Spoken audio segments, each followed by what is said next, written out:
Buenos días, hermanos. Gloria a Dios porque podemos de nuevo estar aquí ante su presencia, venir a buscarle y a honrarle. La semana anterior entonces empezábamos esta parte de la escuela de orar la palabra y quedamos con unos puntos pendientes. Para un recordelis entonces veíamos que se presenta un problema dentro de la comunidad de creyentes al momento de orar. Y ese problema puede ser o recae en que las oraciones se tornan repetitivas y a veces se torna en una actividad un poco aburrida. Y es increíble que un medio de gracia como el que nos ha dejado nuestro Señor, una comunicación directa con nuestro Padre, pueda llegar a sentirse aburrida. Pero eso pasa. Entonces nos preguntamos nosotros, ¿por qué?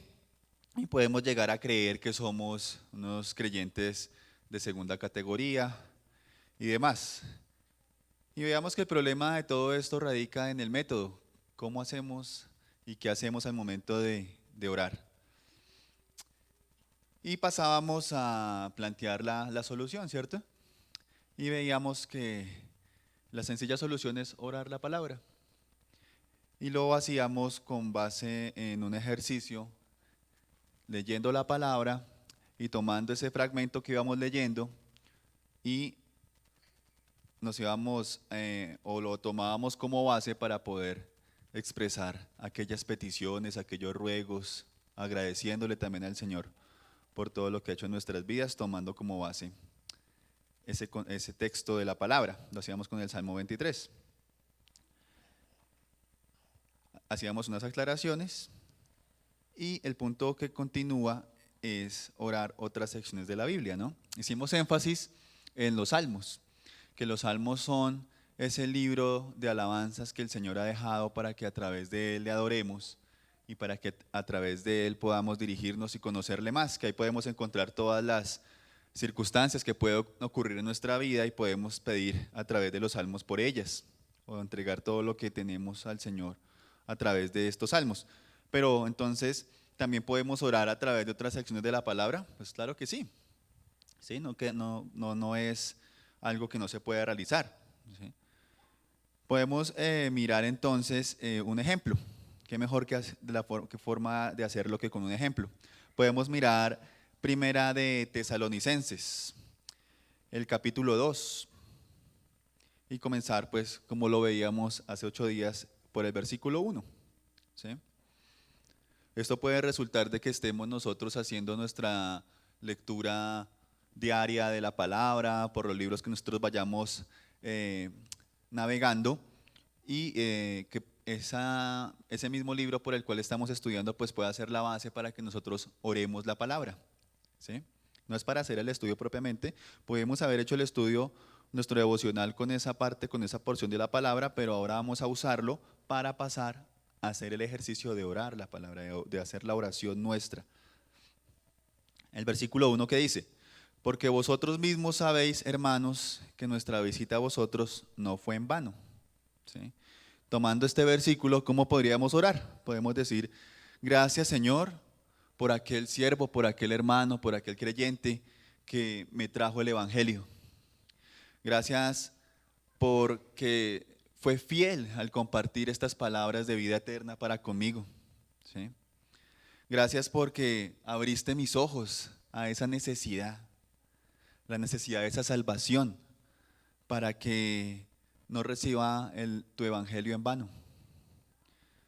Es un ejemplo que podemos haber tomado ahí.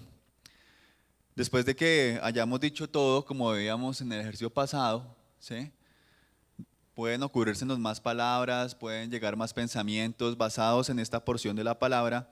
¿Qué seguimos haciendo? Pues seguimos leyendo el siguiente versículo, el versículo 2, ¿qué dice? Perdón. Tuvimos el valor, confiados en nuestro Dios, de hablaros el Evangelio de Dios en medio de mucha oposición. ¿Qué podríamos orar ahí? Sí, vemos ahí un énfasis en la oposición. Podríamos pedirle al Señor que nos dé el valor para declarar el Evangelio, a esa persona en el trabajo, esa persona en la calle, a esa persona que inclusive sea alguien con el cual tenga un conflicto, ¿sí? Ese prójimo que tal vez está al lado de nosotros, un vecino, algo que haya, o con alguna persona que haya ocurrido algún conflicto en nuestro corazón. Orar por ello, que podamos evangelizar, que podamos declarar el evangelio a esas personas. También orar por hermanos creyentes en países tan difíciles como Sudán, por ejemplo, donde es complicado, persiguen mucho al cristiano, lo asesinan, en India, en China. Pedir por aquellos hermanos que están en estos países sufriendo una persecución que nosotros no alcanzamos a imaginar y que a veces olvidamos. Que les dé valentía a todos estos hermanos para declarar el evangelio. Que a pesar del conflicto que ellos pueden experimentar por los gobiernos que allí hay, por la oposición que hay al cristianismo, que ellos puedan ser exhortados, esforzados, que el Señor les sea dando esa valentía. Y así podemos continuar pidiendo y pidiendo y pidiendo, orando y orando y orando con base en esta porción de la palabra. Ahora ya terminando el versículo 2, podemos pasar al siguiente versículo, que nos dice: pues nuestra exhortación no procede de error, ni de impureza, ni es con engaño. Podríamos pensar de inmediato por aquellos que han sido nublados, ¿sí? Por error. Puede ser algún amigo, algún miembro de la familia, que haya sido seducido por un falso maestro, que estén atrapados por aquellos que inclusive pudieron habernos predicado un evangelio por el cual, o por esa semilla, como dice la palabra y como lo veíamos con unos hermanos el viernes, algunos son los que siembran, otros los que riegan, otros, pero uno solo es el que cosecha. Y que son hermanos que tal vez puedan estar equivocados, ¿sí? Y que puedan estar siguiendo un evangelio falso.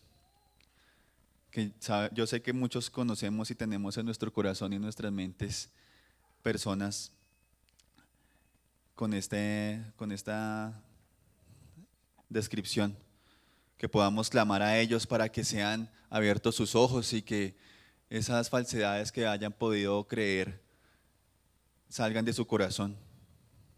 También podemos orar por alguien que está tentado por alguna impureza, por nosotros mismos, por nuestra esposa, por algún hijo.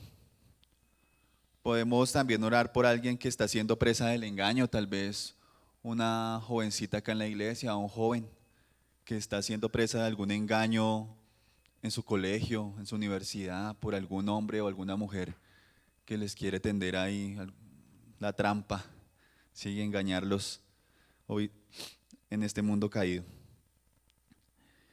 Podemos continuar y continuar, ¿sí?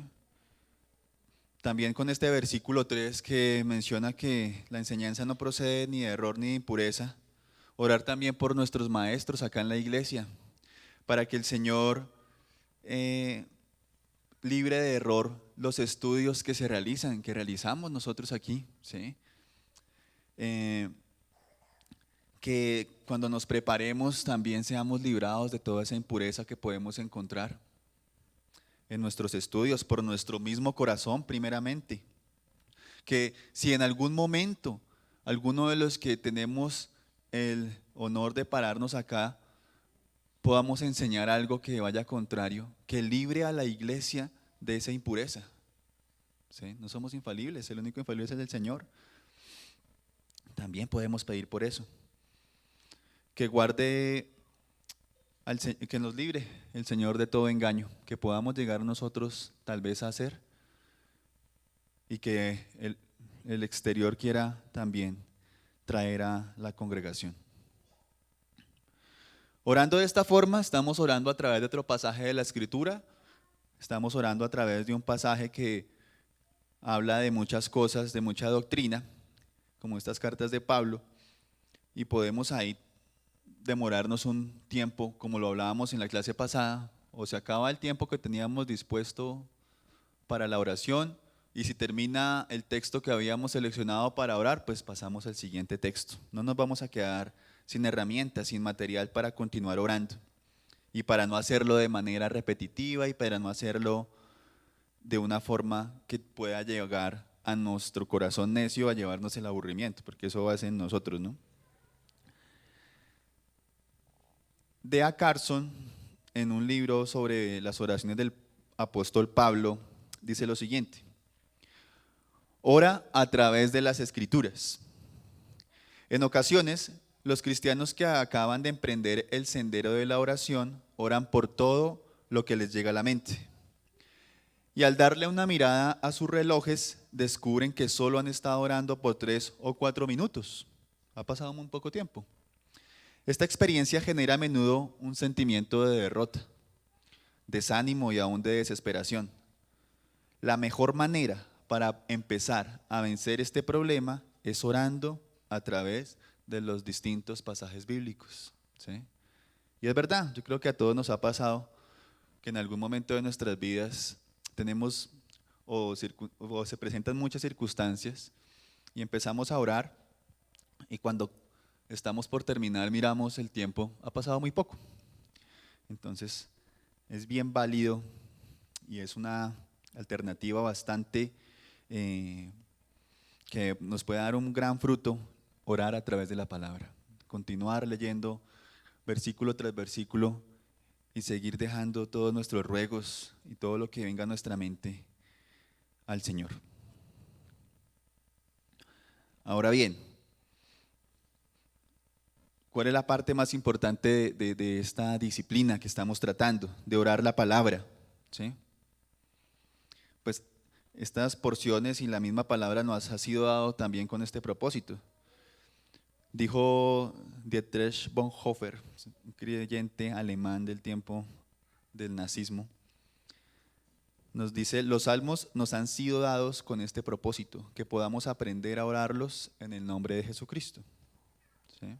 Ahora bien, la invitación la semana anterior, ¿cuál fue? Que durante la semana, en nuestros tiempos de oración, hiciéramos el ejercicio, ¿cierto?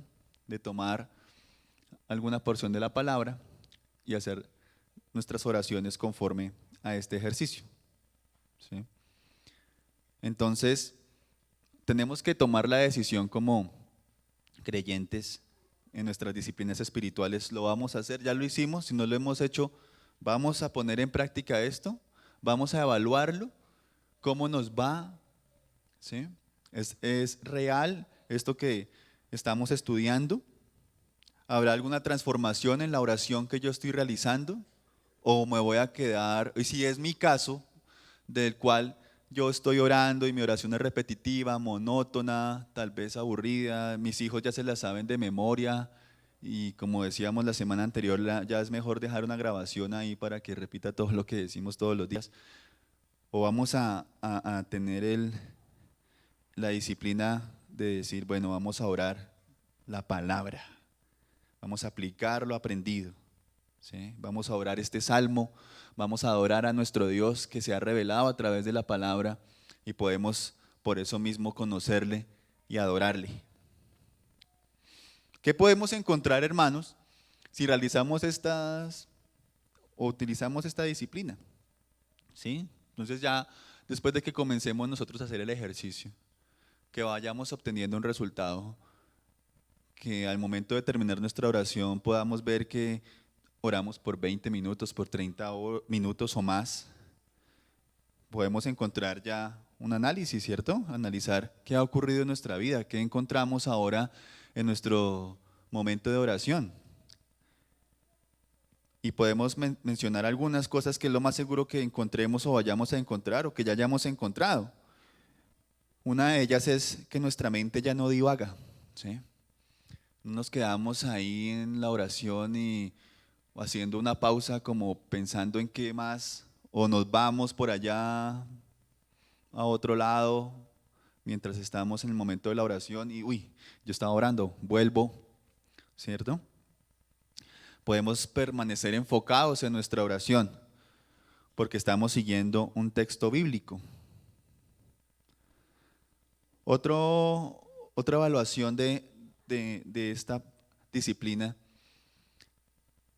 puede ser también que nuestra oración ahora es más acerca de Dios y menos acerca de nosotros mismos. Vamos recorriendo los salmos y encontramos que en ellos se describen atributos del Señor, se describe su voluntad, sus caminos, ¿sí? Él nos dio esos 150 capítulos de alabanzas que fueron divinamente inspiradas, ¿no? No lo olvidemos que es la palabra del Señor, para que los usemos en adoración a nuestro Dios, ¿sí? Y a través de estos salmos también nos puede llevar a hacer confesiones de nuestro pecado, a dar gracias, a hacer súplicas. Entonces encontramos que nuestra oración ahora va más conforme a aquellos atributos del Señor, a lo que Él se ha revelado, y agradeciéndole por eso y confiando en ello. También otra evaluación que podemos hacer de esto es que nuestra conversación ahora es más real, ¿sí? Porque estamos hablando, conversando con una persona real, ¿sí? Orar es hablar con una persona, la persona de Dios mismo. La oración no debe ser considerada una conversación en una sola vía, que yo voy hablando y hablando, no, ¿sí? Que asumimos que cuando estamos orando somos nosotros los únicos que tenemos que hablar. Pero cuando oramos la Biblia pasa lo contrario, porque a través de la palabra del Señor se comunica con nosotros. En ese momento de oración y tomamos la palabra para orarla, Él se está comunicando con nosotros, nosotros respondemos a Él a través de esa palabra y así estamos en una conversación con el Señor, ¿sí? No estamos hablando aquí de algo místico, ¿no? De que, uy, es que el Señor me habló algo diferente en ese momento de oración. No, estamos hablando es que su palabra es el medio por el cual el Señor se comunica con su pueblo. Y al momento de que oro la palabra, estoy teniendo esa conversación directa con Él. También podemos resaltar que el Salmo habla o habló de manera directa sobre alguna situación de mi vida actual. El Señor providencialmente, en el momento que oremos y nos lleve a través de un salmo, podemos llegar a que precisamente esa palabra era la que venía más acorde a lo que estaba ocurriendo en mi vida. Yo sé que eso nos ha ocurrido, no hay casualidades. He pensado más en lo que la Biblia dice. Cuando voy a orar la palabra, esa palabra que voy orando se va quedando más en mi corazón y puedo meditar más en ella. Es una forma también que puede ayudarnos para memorizar la palabra. También tengo una mayor certeza que estoy orando conforme a la voluntad de Dios, porque estoy orando la palabra. También podemos darnos cuenta que ahora vamos a orar por cosas que regularmente no orábamos, ¿sí? Al momento de que leemos una porción en la palabra y esta nos lleva a clamar por ejemplo, la persecución y demás, en algún momento nos podemos decir, un ejemplo, ¿no? Porque yo sé que aquí puede haber muchos que oren y oremos por eso, pero en algún momento no lo hacíamos y oramos por ello. Podemos evaluarnos y decir, oh, ahora ya estoy orando por cosas que antes no venían a mi mente y que es necesario. Y pues ya no digo lo mismo de siempre. Eso es importante. Mis hermanos, pues con esto terminamos la disciplina de orar la palabra. Espero que cada uno pues podamos poner en práctica esto. Si ya lo hicimos, pues me alegra realmente, mis hermanos, y que sea algo que traiga pues edificación para cada uno de nosotros y provecho.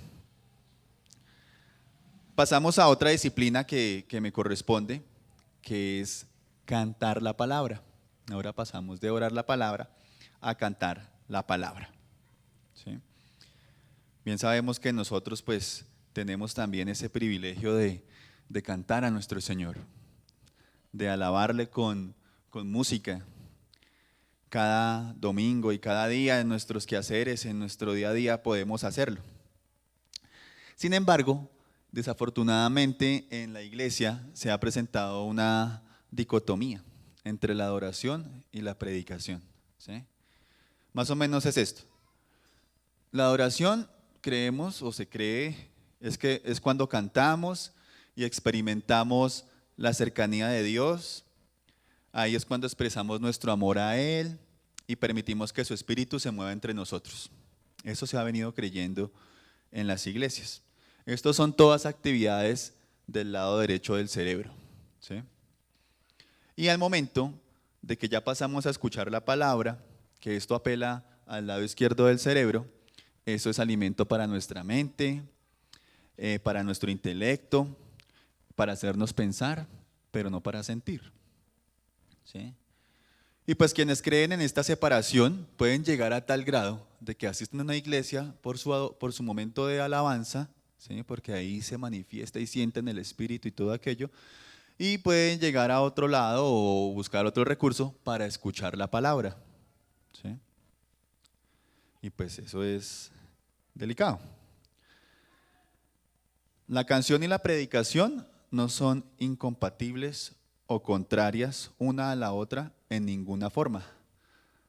Tanto la canción como la predicación tienen el propósito de exaltar la gloria de Cristo en nuestros corazones, en nuestras mentes y nuestras voluntades. Toda la reunión es adoración. Toda la reunión debe estar llena con la palabra de Dios. Y toda la reunión debe caracterizarse por la presencia del Espíritu Santo. Esperar con entusiasmo el poder del Espíritu en nuestras reuniones va de la mano con un compromiso radical hacia la autoridad y suficiencia de la palabra de Dios. A veces esto puede sonar como una paradoja, pero no debería. ¿Sí? Nuestras iglesias no pueden ser guiadas por el Espíritu menos a que sean alimentadas por la palabra de Dios. Una iglesia que depende del poder del Espíritu en la adoración estará comprometida con el estudio, con la proclamación y la aplicación de la palabra de Dios en la adoración tanto personal como congregacional.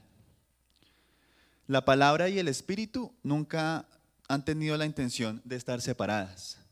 De hecho, el Espíritu de Dios es el que exhaló la palabra, como vemos en Timoteo, 2 Timoteo 3:16. Toda escritura es inspirada por Dios y útil para enseñar, para reprender, para corregir, para instruir en justicia.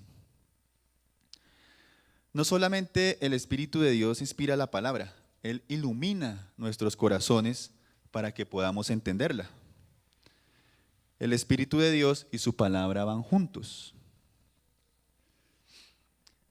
Aparte de ser una evidencia de la presencia y la actividad del Espíritu, hay otras razones por las cuales la palabra es central para nuestra oración. Lo que veíamos también en el tema de la oración, nuestra relación con Dios se ha caracterizado siempre por el ir y venir de una revelación y una respuesta. ¿Sí?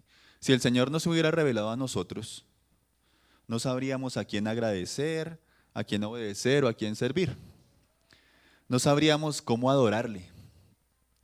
Pero Dios nos revela su carácter, su naturaleza, sus promesas, y nosotros por esas revelaciones que podemos responder con gratitud y obediencia, y respondemos en adoración. Podemos ver aquí cómo todas las disciplinas comienzan a entrelazarse, ¿no? Eso no es que cada una sea un punto aparte. Todo aquello viene a relacionarse y hacernos ver que en la revelación del Señor y a través de su palabra es que podemos nosotros como creyentes realmente aplicar las disciplinas y aplicar todos estos medios de gracia correctamente. Ahora la pregunta, ¿por qué debemos adorar centrados en la palabra? Cuando vemos ejemplos en la Escritura en el Antiguo Testamento, que el pueblo se reunía para adorarle, la palabra de Dios era el punto central. Cuando Moisés está guiando a los israelitas al monte Sinaí, entonces el Señor los encuentra a ellos en medio de ¿qué? De truenos, de relámpagos, espesas nubes y un fortísimo sonido de trompeta, de bocina. Si uno medita en esa escena, eso debe ser una experiencia de adoración impresionante. ¿Sí? Nosotros lo leemos y a veces pasamos por alto todos esos pasajes, pero imagínense ustedes la presencia del Señor, truenos, relámpagos, las nubes, un sonido de trompeta. Debe ser una experiencia impresionante. O sea, ¿qué pasaría por nuestro cuerpo? ¿Qué sentiríamos? por nuestras mentes.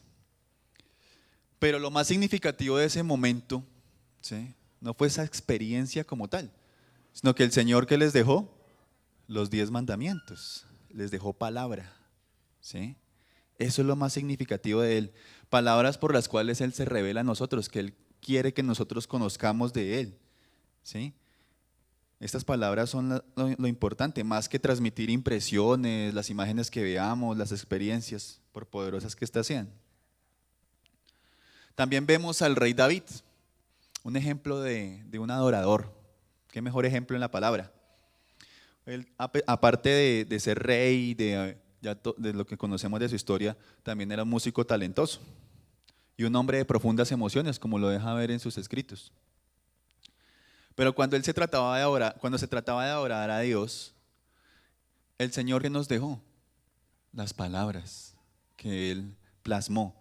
Él no nos dejó su música, ¿sí?, sino las palabras que están en la Escritura.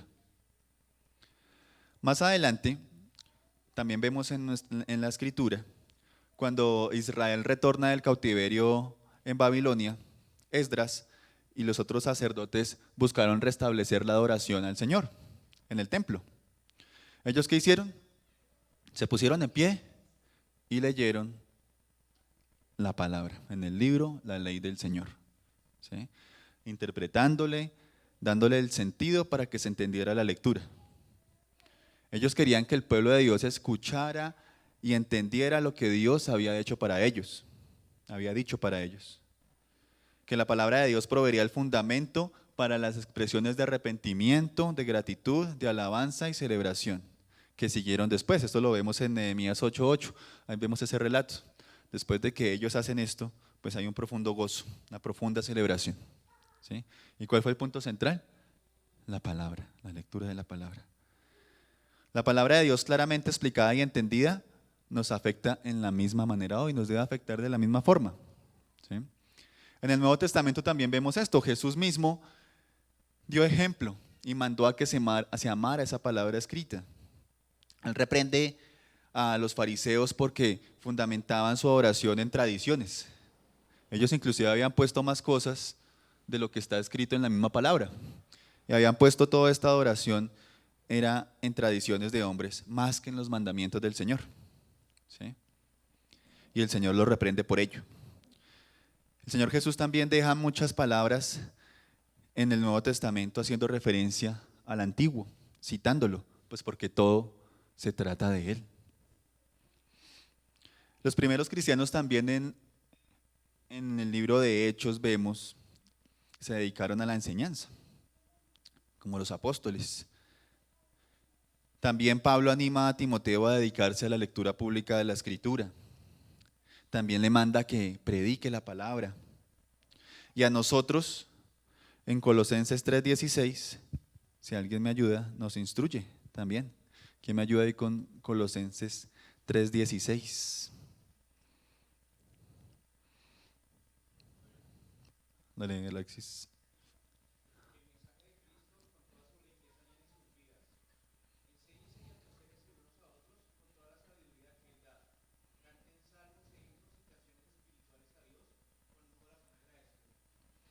Entonces ahí en este pasaje nos indica el apóstol que cantemos al Señor con alegría, con gozo. Entonces vemos acá, mis hermanos, que la adoración, el cantar, está centrado en la palabra también, ¿sí? Que recibimos beneficios al adorar centrados en la palabra de Dios. Y pues debemos hacernos esa pregunta, porque en muchos lugares la oración hoy se centra en experiencias sensoriales, en emociones interiores y en encuentros subjetivos, ¿sí?, cuando realmente lo que manda la palabra es otra cosa. Debemos tener cuidado con ello. La verdadera adoración es siempre una respuesta a la palabra de Dios. John Stott, otro predicador antiguo, ha dicho que la adoración a Dios es gloriarse en su santo nombre. Es decir, deleitarse con adoración en quien es Él en su carácter revelado. Nos deleitamos adorando al Señor por quien es Él, por lo que Él ha revelado en su palabra de Él mismo. Él añade lo siguiente, John Stott también menciona lo siguiente que me parece importante. Voy a leer acá, y pues algunas cosas las he leído, como la ministra de Minas en el Congreso. No me van a regañar, ¿eh? Dice lo siguiente, Dios debe hablarnos antes de que nosotros tengamos alguna libertad para hablarle a Él.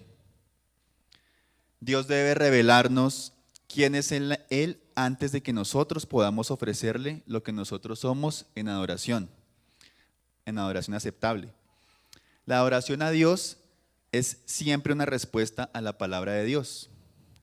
La Escritura dirige maravillosamente y enriquece nuestra adoración.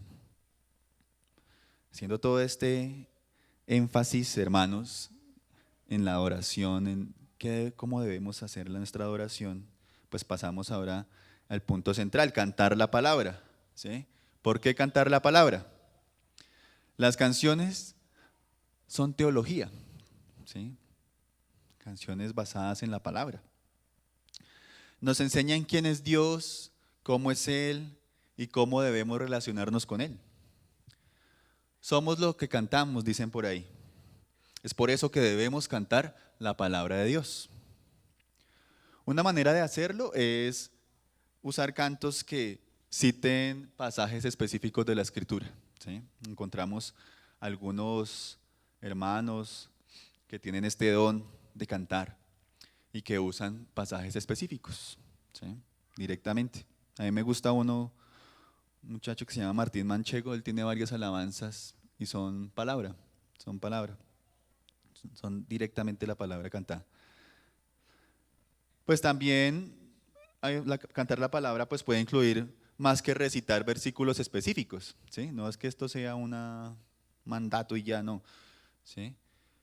Porque si la palabra de Cristo habita en abundancia en nosotros, pues necesitamos cantos que expliquen, aclaren y desarrollen lo que la palabra de Dios dice. Necesitamos cantos cuyas letras nos nutran y sean teológicamente ricas y bíblicamente fieles. ¿Qué ocurre si hay una dieta superficial de canciones, ¿sí? Que sean subjetivas? Esto también tiende a producir cristianos pues superficiales y subjetivos. Pues esto no significa, hermanos, que cada canto pues requiera un grado académico de seminario para poder entenderlo, o que necesite de 7 versos y 2 coros, ¿sí? Pueden haber cantos muy simples y ser tan bíblicos y útiles como algunos cantos más complejos, ¿sí? Especialmente cantos simples que eviten frases que sean ya trilladas o que se usen excesivamente. Un ejemplo, acá hay un hermano que deja este canto, él lo denomina el canto del Evangelio. Entonces en inglés, traducido al español, son 26 palabras. Dice lo siguiente, el Dios Santo en amor se convirtió, en hombre perfecto para cargar mi culpa. En la cruz tomó mi pecado, por su muerte y vivió de nuevo. Son unas palabras sencillas, pero encierran el Evangelio. Y eso podemos cantarlo. También muy a menudo podemos estar tentados a escoger cantos por la música, ¿sí? En vez de hacerlo por el contenido de su letra, el contenido teológico. Debemos comprender que cuando las palabras se combinan con la música, podemos ser engañados. La música puede hacer que una letra superficial suene profunda, ¿sí? Hay que tener cuidado, hay canciones muy bonitas, ¿sí? Canciones que por su tonalidad pueden parecer espirituales. Yo me acuerdo cuando comencé en el cristianismo y escuchar alabanzas, escuchaba esa alabanza de Nancy Amancio que le arrebato al diablo todo lo que me ha quitado, y que a mí me pertenece, y yo allá haciendo oficio y cantaba eso, pero con el alma, ¿sí? Y claro, y esa música así como que lo pone a uno exacerbado, ¿sí? Y cuando estaba estudiando esto me acordaba, y yo, todas las barbaridades que uno decía, Dios bendito, perdóname, ¿sí? Eso puede pasar y hay que tener cuidado. Las palabras que cantamos también deben ser claras, no cosas oscuras como acabamos de ver, ni susceptibles a interpretación personal, ¿sí? Hay que ser palabras claras. El Espíritu de Dios debe iluminar nuestras mentes cuando nosotros cantamos. Debemos pedir por ello, mis hermanos, estamos alabando, que sea el Espíritu del Señor que nos ilumine y que nos guíe. No queremos estorbar ese proceso cuando estamos nosotros cantando, ¿sí? También podemos tener algún pensamiento por allá, comenzamos a divagar cuando estamos en medio de la oración. Hay que pedirle al Señor y al Espíritu Santo que nos ayude en ese momento. También cabe mencionar, mis hermanos, que pues acá contamos con excelentes músicos y que líderes como los hay acá de alabanza pueden llenar lo que falte en alguna canción, ¿sí? Ningún canto, por tradicional o moderno que sea, puede decir todo lo que queremos que diga, ¿sí? Pero que sea incompleto no significa que no podamos usarlo. Mientras estamos alabando podemos añadir algún comentario entre los versos que estamos cantando, ¿sí? Decir algo antes, como lo hacemos acá. Muchas veces antes de hacer o empezar la alabanza, el hermano que está dirigiendo el culto toma una parte de la palabra que hace referencia a esa alabanza, la menciona, la ora, ¿sí? Y venimos a cantar. O eso también se puede hacer posteriormente, cosas que enriquezcan nuestra alabanza y nos den claridad sobre el canto que estamos haciendo, ¿sí? Mis hermanos, cantemos la palabra de Dios. La lírica es más importante que la música. La verdad trasciende a la tonada. Mis hermanos, ese es lo que teníamos por estudiar también de cantar la palabra. Espero pues que estas enseñanzas que hemos venido trayendo sean de edificación para toda la iglesia. Y oremos para que sigamos adorando al Señor. Nuestro buen Dios, gracias te damos por este tiempo. Gracias, Señor, porque sabemos que todo esto no es casualidad, las cosas que escuchamos y que traes a nuestros pensamientos, a nuestro corazón, tienen un propósito, que esta escuela bíblica, Señor, que tú has permitido que se organice en la congregación y que podemos ya y hemos podido adelantar un buen tiempo, ha sido providencia tuya, Señor. Gracias por ello, porque es un deseo que en muchos hermanos estaba y que podemos estar llevando a cabo, que esto sea de provecho para la vida de cada uno de nosotros, en nuestra comunión contigo personal, pero también en esta congregación que formamos. Que seas tú dirigiéndonos, exhortándonos, animándonos a poner todas estas disciplinas en práctica, Señor. Leer tu palabra, meditar en ella, oírla, cantarla, orarla, Señor. Todo aquello que has dejado revelado, que en todo lo que hagamos, Señor, para ti esté tu palabra. Que no nos dejemos llevar por ideas nuestras, que no seamos engañados, porque sabemos que nuestro corazón es engañoso. Ayúdanos a ver cuando nuestro orgullo, nuestra autoconfianza puede estar entorpeciendo nuestra comunión contigo, Señor. Y danos lo necesario para poder enriquecer esa comunión y poder exaltar tu nombre cada día, poder glorificarte a ti y solo a ti, tú que eres el único digno de toda gloria, de toda alabanza, de todo honor, Señor. Padre, te pido, Señor, también por el momento que vamos a continuar en este domingo, en este día tuyo, para que seas tú y tu Santo Espíritu guiándonos en las alabanzas, en la predicación de la palabra, en la lectura de la misma, Señor, que podamos ser animados, concentrados totalmente en lo que estamos haciendo, que podamos cantar con entendimiento, que podamos llevar toda súplica ante ti. Que recordemos, Señor, que aquí estamos no por nosotros, sino porque tú así lo has permitido. Gracias, nuestro buen Rey. En el nombre de tu Hijo amado oramos. Amén y amén.